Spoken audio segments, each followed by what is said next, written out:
Taip, tęsiam Open Books festivalį ir kalbinu toliau labai žinomus ir tikrai mylimus ir skaitomus autorius.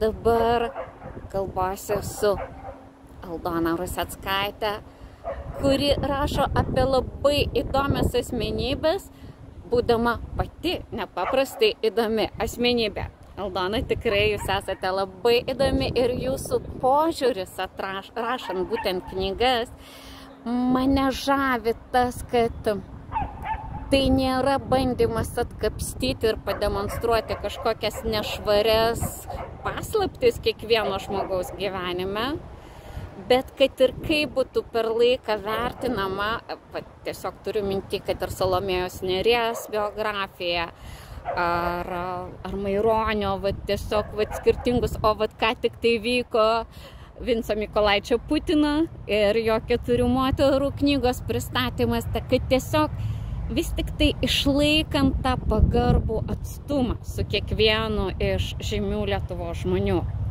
Taigi, Aldona, kaip jums pavyksta, kodėl jūs renkatės tokį stilių ir kaip jūs pasirenkat pačias asmenybės? Štai tai būtų labai įdomu.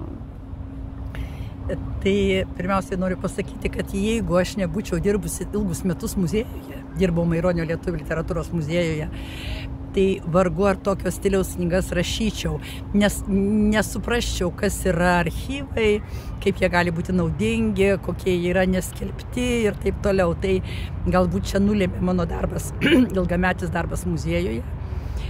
O dėl tų asmenybių pasirinkimo, tai žinoma, pirmas buvo darbdavys kabutėse Maironis, nes tiesiog jo archyvus labai gerai pažinojau ir jaučiau, kad tarsi pareiga kokią turiu parašyti.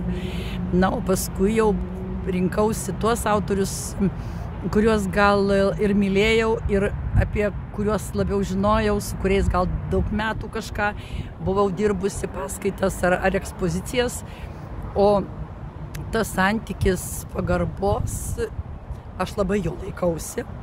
Ir knygose remiuosi tik tuo, kas iš tikrųjų yra tikra.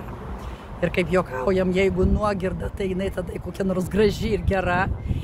Ir labai saugau vardą to rašytojo, nes neturiu jokios teisės jo kaip nors ten ar pažeminti, ar kažkokių dalykų skelbti, kurie nėra tikri. Tai mane čia gal vėlgi muziejininkystė išmokė, kad reikia žiūrėti visus pagarbiai.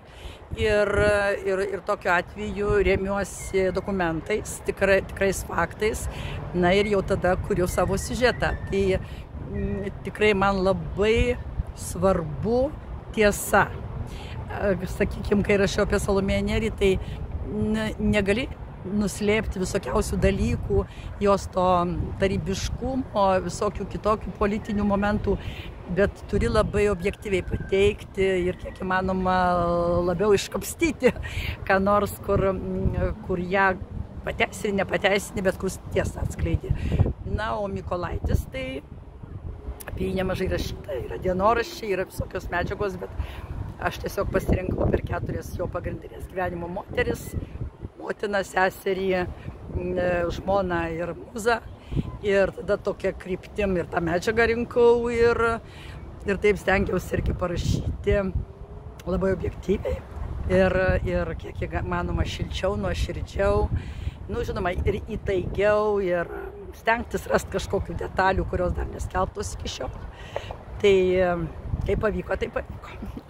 Dėkoju Jums, Aldona, tikrai nuoširdžiai sakau, kad pavyko ir kadangi Jums gerklę skauda, todėl ilgai nebekalbinu, bet tiesiog nuoširdžiai dėkoju už Jūsų knygas, nes tam, kad tiesiog priimtum tą lietuvių literatūrą, kad jinai nėra tokia nubodi, kad visi tie rašytojai, jie tikrai turėjo savo gyvenimą, savo tragiškas kažkokius tai pasirinkimus, galbūt ne visi buvo iš laiko perspektyvos teisingi, tačiau suvokti, tiesiog pajusti juos, Jūsų knygos tikrai padeda.